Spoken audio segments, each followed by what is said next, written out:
Assalomu alaykum hurmatli televizor ko'ruvchilar. Uyg'ur televiziyasining kundalik xabarlarini ko'rishingizni qarshi olamiz.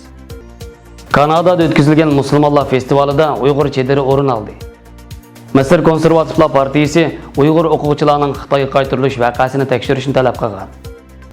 Hong Kongda namoyishchilarning bosh mas'ullari qo'lga olindi. Angliya kuzda Huawei shirkati to'g'risida qaror chiqarmoqchi. Tövəndə diqqətinizə xəbərlərimizdən təfsili məzmunlarda bolsun. Kanadaning Ontario өлkəsinin Mississauga şəhərinin mərkəzində 3 günlük musulmonlar festivali 31 avqust başlanğan olub, Torontodakı Dərman Cəmiyyəti və Kanada Şərq Türkistan Cəmiyyətinin həmkarlaşıda Uyğur mədəniyyət çediri festivalda yer aldı. Çedirinin girişigə Şərq Türkistandan qədimi məscid bolğan Etic cəmiyyətinin simvolu yasalğan olub, nəhayət görkəm və çiraylı qalat şəkilləndirdi.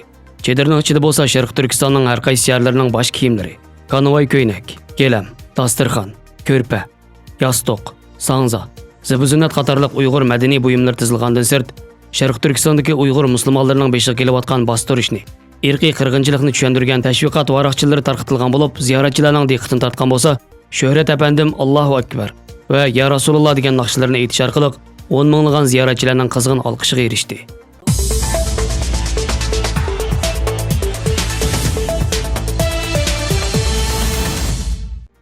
Erkin Osiyo radiosi xabarda bugungi Misr gazetining xabar qilishicha, 26 avgust kuni Misr Konservativlar partiyasi bayonot e'lon qilib, Misrdagi Uyg'urlarning tutqun qilinib Xitoyga qaytarib berilish voqeasini tekshirishni talab qilgan. Bayonotda Misr hukumatı Uyg'urlarning Xitoyga qaytarib berilganligiga doir xabarlarning to'g'ri xatoligiga tushuncha berishi. Agar xabarlarda aytilgandek to'g'ri bo'lsa, Uyg'urlarni Xitoyga qaytarib berib, ularning hayotini xatarga uchratmaslikka, insonparvarlik va xalqaro qonunlarga amal qilib, ularni qo'g'dashga chaqirilgan. Misr hukumatı 2017 yil 7 oyning boshlarida Misrda o'qiyotgan Uyg'urlarni tutqun qilib Xitoyga qaytargan.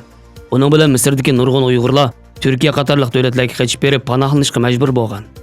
Misr hukumatining bu harakati ayni vaqtda xalqaro jamiyatning qattiq tanqidiga uchragan. Misr Konservativlar partiyasining nima uchun bu voqeadan 2 yildan keyin bayonot e'lon qilib, Uyg'urlarni qo'g'dashni talab qilganligi ma'lum emas. Mazkur partiyaning bayonotida Birlashgan Davlatlar Tashkiloti va xalqaro tashkilotlarning dokladlarida Xitoyning Uyg'urlarni xohlagancha tutqun qilish, dan jazosi, siyosiy sotlash, 3 milliondan ortiq kishini lagerlarga qamash qatorliq vositalar orqali ularning kishilik huquqi, diniy erkinligini ochiq oshkora dafsanda qilayotganligi ta'kidlangan. Chet el taratqullarining yaqinda oshkorlashicha, shu qitimqi tutqunda 90 dan ortiq Uyg'urning Xitoyga o'tkazib berilganligi ma'lum ekan.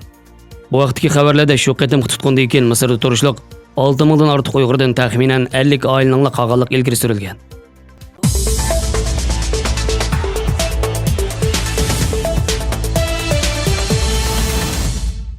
30 avgust kuni Xitoy doiralari Hong Kongga ozodlik armiyasini o'tkazgandan keyin Xitoyning jinoyatchilarning o'tkash qonuniga qarshi 3 oydan buyon namoyish qilayotgan namoyishchilarning bosh mas'ullaridan 3 nafar kishini qo'lga olgan. Bu 3 nafar kishi ayrim-ayrim soqchi markaziga hujum qilish, namoyishni guruhvozlashtirish va tashviq qilish, soqchiga hujum qilish, isyon chiqarish qatorliq jinoyatlar bilan ayblangan. 31 avgust qilinmoqchi bo'lgan namoyish plani soqchilar tomonidan chiqarilgan bayonotga asoslanganda namoyish qilish cheklangan ekan. Bu namoyishni cheklash qaroriga namoyishni o'rinlashtiruvchilardan biri bo'lgan inson haqlari organi norozilik bildirgan bo'lsa-mu, namoyishchilarning bexatarligiga tahdid olib keladi degan bahona bilan norozilik arzi rad qilingan. İnson haqlari organi chiqargan bayonotida namoyishchilardan kechirim so'rgan va qo'lga olinganlar haqida ularga yordam berdiganligini bildirgan.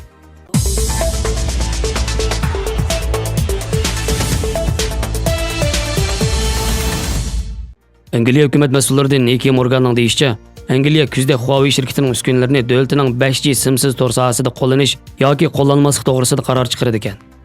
Etic Morgan BBC radiosining ziyoratini qabul qilganda kuzgacha Angliya uchun to'g'ri qaror chiqarilganligini, mazkur qarorning uzun muddatlik bir qaror bo'lganligini, shundaqla tor sohasining bexatar bo'lishi kerakligini bildirgan.